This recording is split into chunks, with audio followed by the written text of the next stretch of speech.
जी अस्सलाम वालेकुम, क्या हाल चाल है आपके?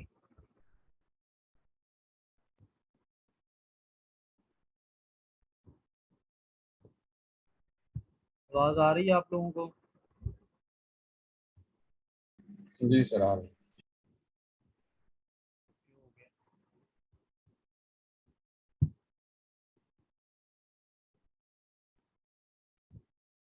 Let all the people join and then we'll start off today's session.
इससे पहले भी आपकी कोई क्लास हुई है आज?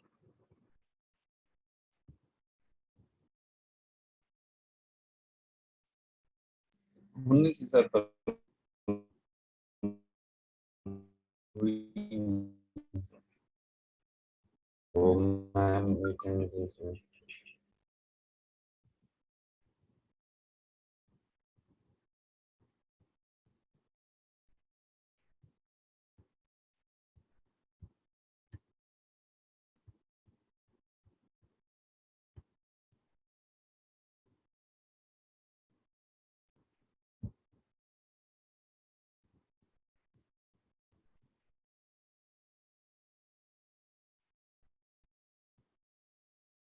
अच्छा जी।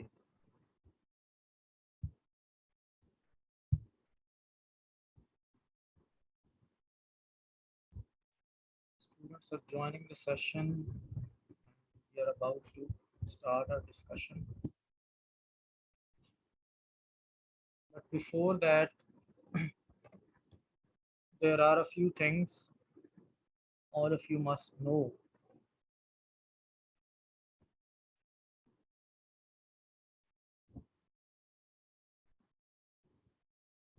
One is that whenever you will enter an online class, whether it be mine or somebody else's, I hope you people know that you should write your own name and roll number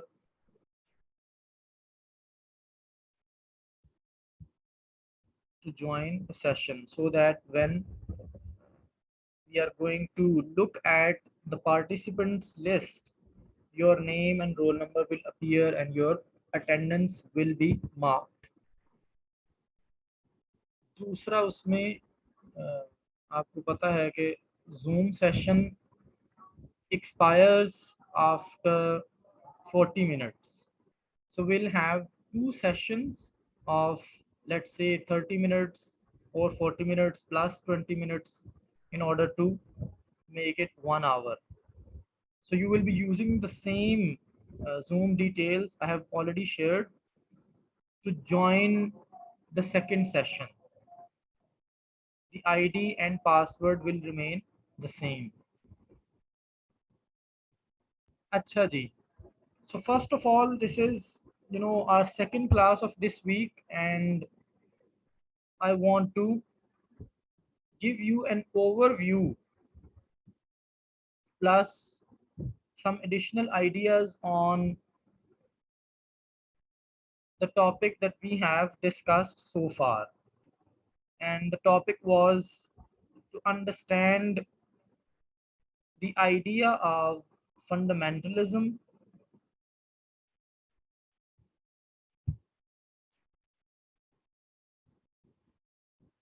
its history,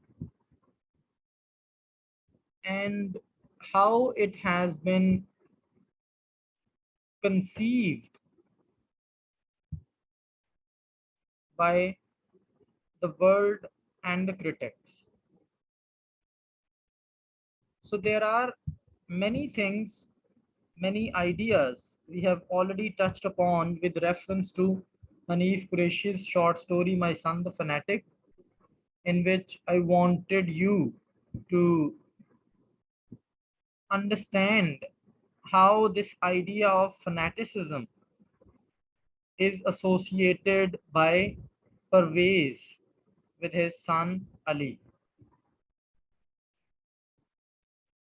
After reading Karen Armstrong's introduction on fundamentalism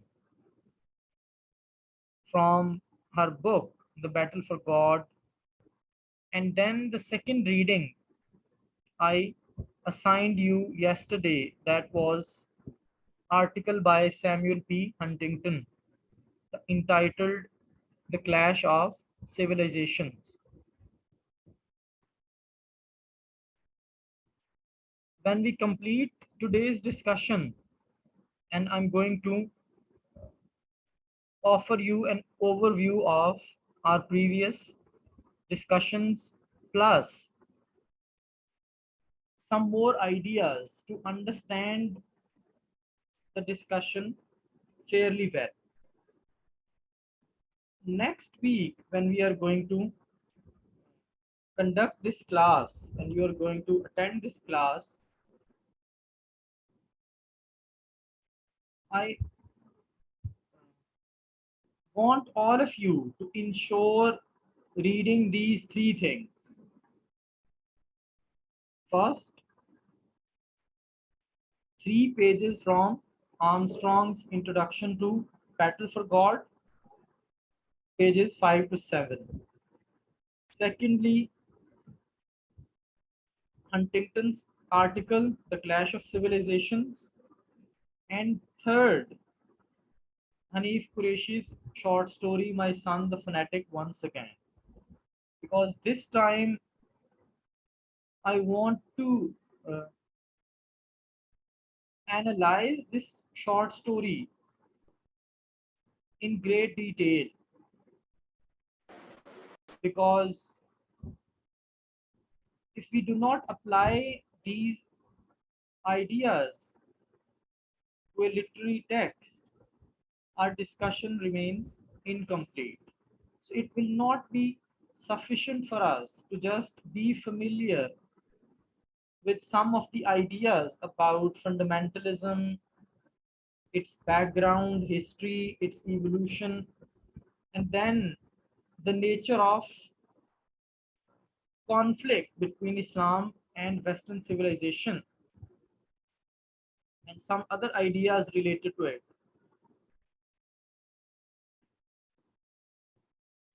So I want to emphasize at the start of the discussion that please complete your reading of these three sources.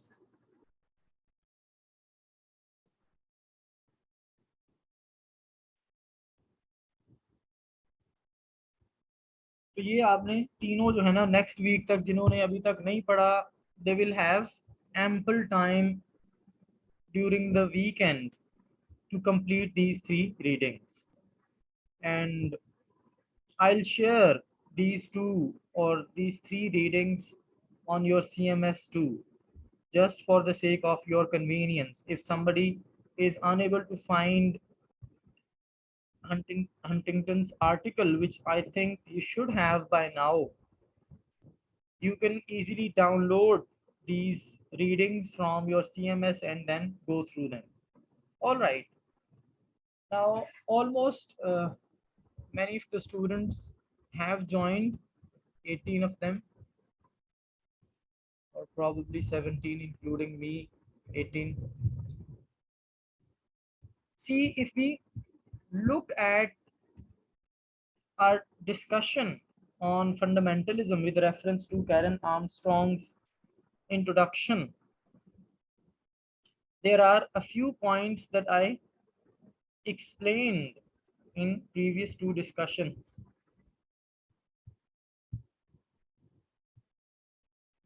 Please try to join your session well in time, because if you keep joining the session from time to time, it becomes quite a nuisance and, a great source of distraction. So first of all, we looked at the origin of the term, how it came into the vocabulary and came into recognition. So she defined it as an 18th century phenomenon, simplified definition क्या होगी, militant piety, dedication towards religion in an aggressive, uh, intolerable, not exactly intolerable, but aggressive way, showing no tolerance for others. So basically, it was American Protestants who, first of all, identified themselves as fundamentalists. And they actually did so because they noticed a certain attitude among their own Protestant people, whom they considered liberal Protestants, due to the way they had modernized the interpretations of religion. So they believed that somehow this liberal Protestant interpretation of religion was moving away from religion itself. It was, you can say, an imposition on religion or religious discourse, कि जिस तरह से ये religion को portray कर रहे थे, जिस तरह उसको एक्सप्लेन कर रहे थे, तो उन्होंने कहा कि ये गोया अपने मीनिंग्स रिलीजन के ऊपर इम्पोज कर रहे हैं, और जो कंटेम्प्रेरी वर्ल्ड है, जिस तरह वो चेंज हो चुका है, जिस तरह के सर्कमस्टांसेस हैं, तो वो उनको अकोमोडेट करने के लिए रिलीजन को गोया बदल रहे हैं. So they accused them of distorting the Christian faith in this way. So as a reaction to their liberal approach, those fundamentalist Protestants emphasized basics of the Christian tradition. That let's go back to the basics. And they based their interpretation of Christianity on literal explanation of the scripture, and build it build it on certain core doctrines, core principles of Christianity, certain agreed upon beliefs and practices.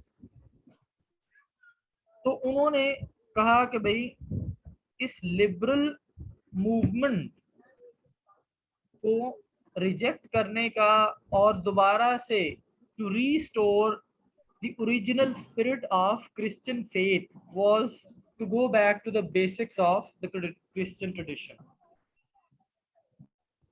कि religion को आप अपने अंदाज में और बदले हुए हालात को मद्देनजर रखते हुए मॉडिफाई ना करें, उसको फिलोसफाइज ना करें.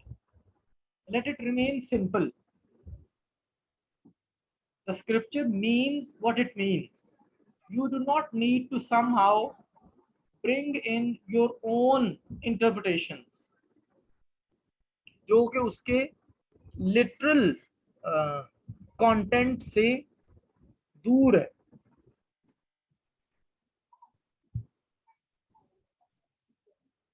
नेक्स्ट पॉइंट तो ये था, this was the start of the term, this was the emergence of the term fundamentalism. लेकिन बाद में initially it was American Protestants who identified themselves as fundamentalists, but later on the reforming movements in all world faiths are now being referred to as fundamentalisms. So all the major religions of the world now have similar movements active who can be somehow compared to the approach of these American Protestants who emphasized the fundamentals and basics of the Christian tradition and rejected the liberal interpretation of the scripture. अच्छा, यहाँ पे आप लोग जो है ना वो kindly keep your mics mute because sometimes अगर गलती से हो जाए तो वो फिर there is it causes distortion. तो वीडियो चूंकि रिकॉर्ड हो रही होती है और आपके जो है ना वो यूनिवर्सिटी की गूगल ड्राइव पे इसको अपलोड भी किया जाएगा, तो वो फिर डिस्टोर्शन की वजह से उसमें साउंड की क्लैरिटी अफेक्ट होगी. So please keep your mics mute. But if you have a relevant question, you can unmute yourself and then share your question or confusion with me, or if you want me to comment on any aspect of the discussion. But remember, you are all mature students. The question should be uh, relevant. It should be to the point instead of simply saying something that means nothing. तो ये कुछ चीजें थी जो हमने पहले की. एक पॉइंट जो कल मैंने आपको हिंट दिया था कि आप जब हंटिंगटन का एसे पढ़ेंगे तो आप उसमें ये जरूर आंसर तलाश करने की कोशिश करें कि why these fundamentalists are opposed to those values of modern society which Armstrong refers to as most positive values of modern society. And by these, she is referring to democracy, pluralism, religious toleration, peacekeeping, free speech, and the separation of church and state. So she says that these are the representative, valuable values of modern society. But the fundamentalists have no acceptance for these. So the question that was asked from you was to find out the reasons why the fundamentalists have this opposition to these so-called most positive values of modern society. Now, if anybody from you can share some of their ideas after reading Huntington's essay. I mean, if somebody has read that article and you can somehow understand the reasons of the fundamentalist opposition of these values, I will welcome your comments before addressing this question and clarifying this point on my own. आप में से किसी ने पढ़ा है article? कितने लोगों ने पढ़ा है? जी सर। तो 5-7 लोगों ने पढ़ा है, पढ़ लेना चाहिए जी था सर, यार। कुछ नहीं सर, ये आवाज़ आ रही नहीं आ रही मेरे ख्याल से। अच्छा, चलें बाहर आ। तो भाई नेक्स्ट टाइम के लिए आपको मैंने पहले भी कहा है कि ये तीनों रीडिंग्स आप नेक्स्ट वीक तक अपनी कंप्लीट करें, इनको अच्छी तरह रीड करके इसके ऊपर अपने पॉइंट्स वगैरह बनाएं फर्दर डिस्कशन के लिए, ताकि हम नेक्स्ट वीक में इस टॉपिक को पूरी तरह कंक्लूड कर देंगे, आपको भी अच्छी तरह इसकी अंडरस्टैंडिंग डेवलप हो जाए, so that we can move on to more contents. अच्छा, तो ये अब हमने अंडरस्टैंड ये करना है, जिसके लिए Huntington's article is very useful. It illustrates the nature of Western dominance of politics, global politics, economy, and international institutions, which make their hegemony quite uh, self-centered, self-serving, to the disadvantages of other countries and nation states. So let's look at some ideas from Huntington's article to somehow come to terms with this fundamentalist rejection of these core values of modern society. So Huntington at one point in his article mentions, just give me a second.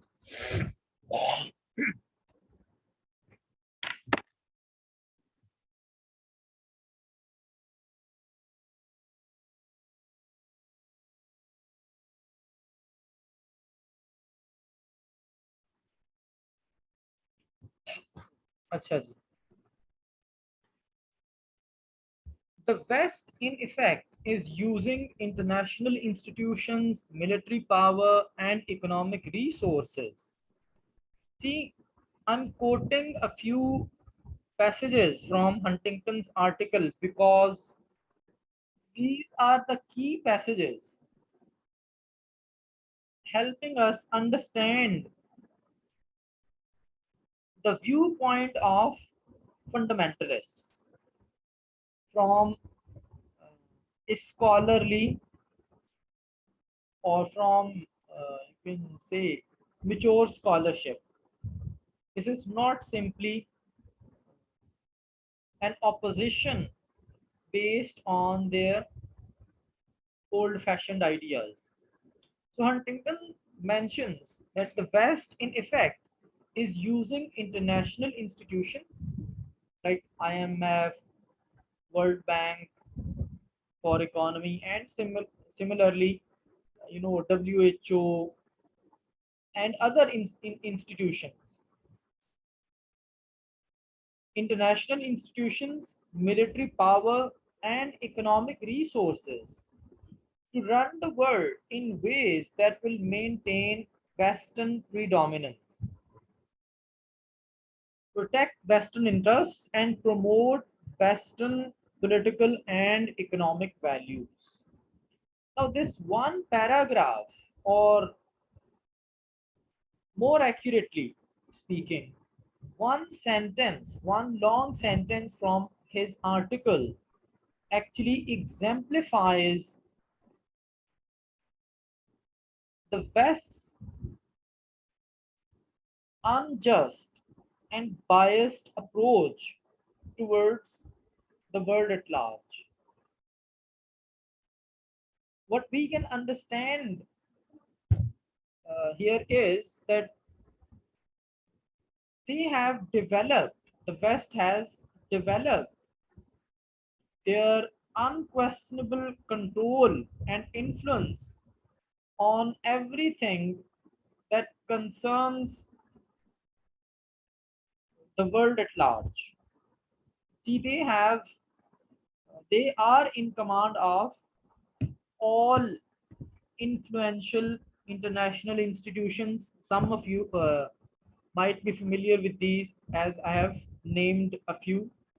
I mean, IMF, World Bank, WHO, and many other institutions. So, what these institutions do is they ensure that Western interests are secured, and it sometimes we have substantial data to prove this point, that sometimes this security of Western interests has been achieved at the expense of other nation states, to the disadvantages of other countries and peoples. So this is the kind of unjust control that embitters these reforming groups and movements when they clearly notice how strategically and systematically they are being marginalized and exploited by the Western powers. Similarly, we have the example of military power and economic resources. So they have literally developed stranglehold over all these important aspects of the uh, world, of the globe, to ensure nothing goes against their interests. Their interests are achieved and their own political and economic values are promoted. Now, when we relate this approach to those people who somehow feel that their interests are in danger and the West is unduly interfering in their territories, there are reactions. And some of these reactions are certainly aggressive and violent. And then, since the West has this power to project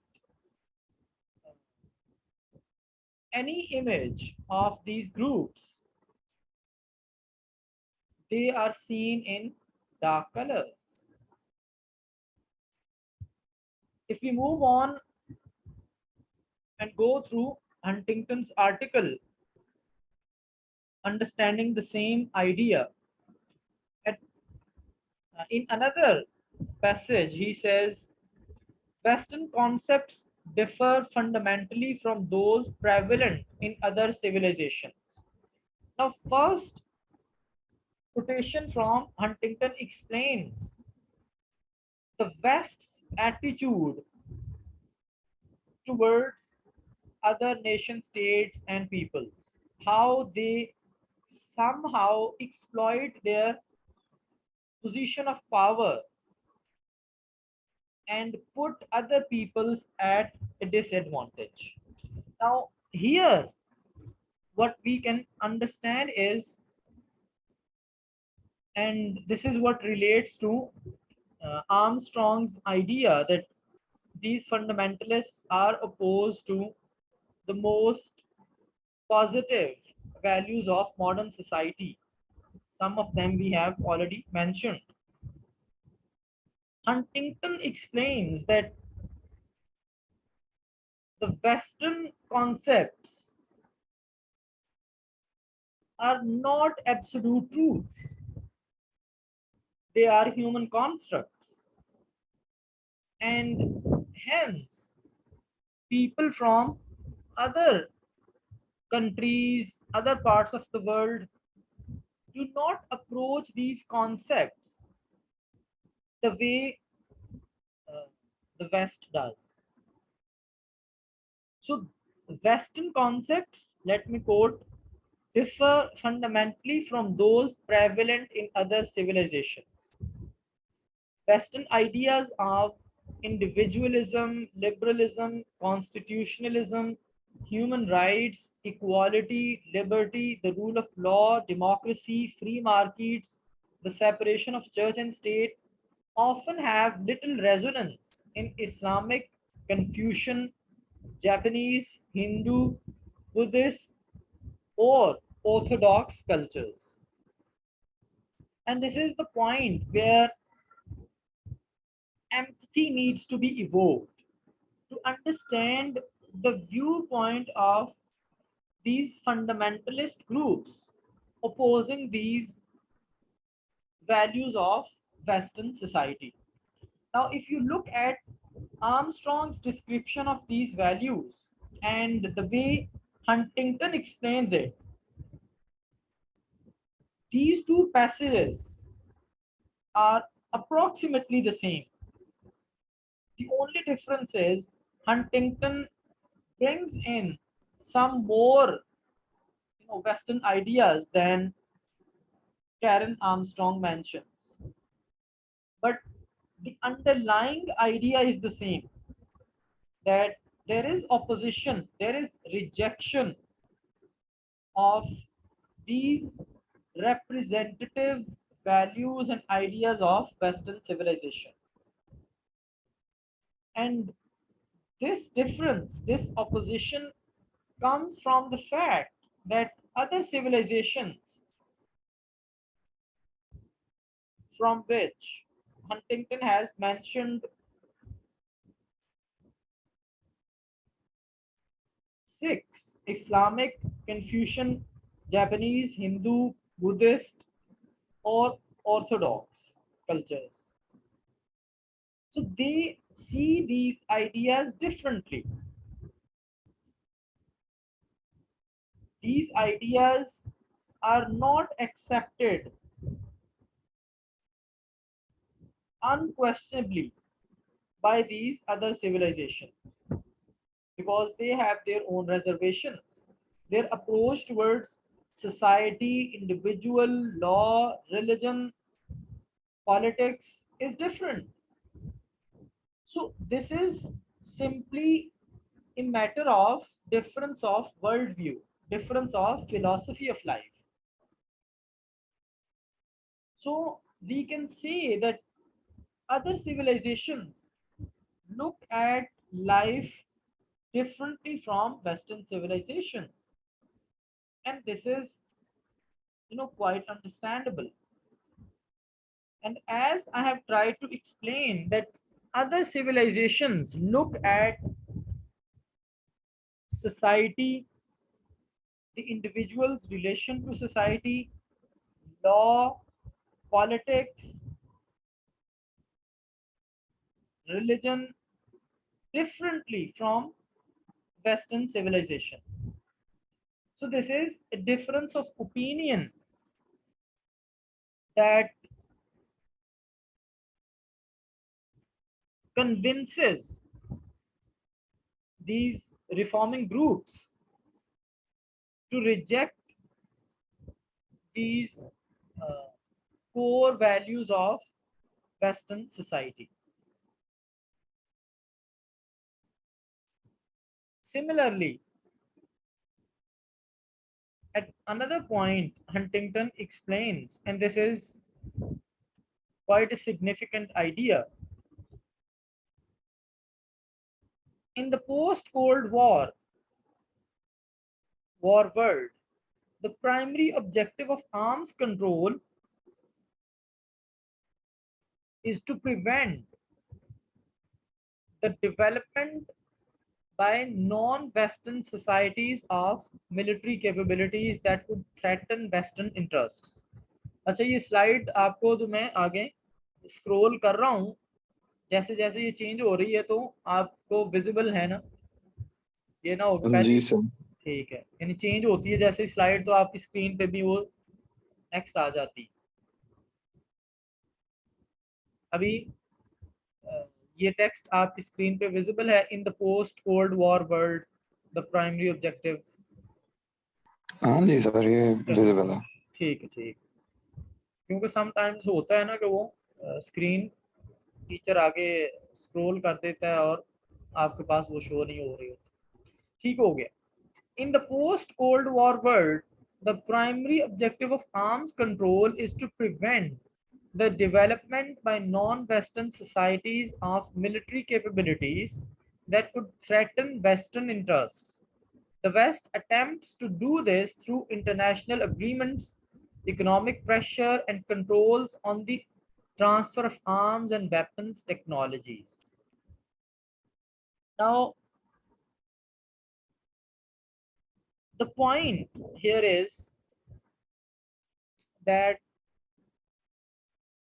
the West has tried to promote this arms control race, this manufacturing of weapons,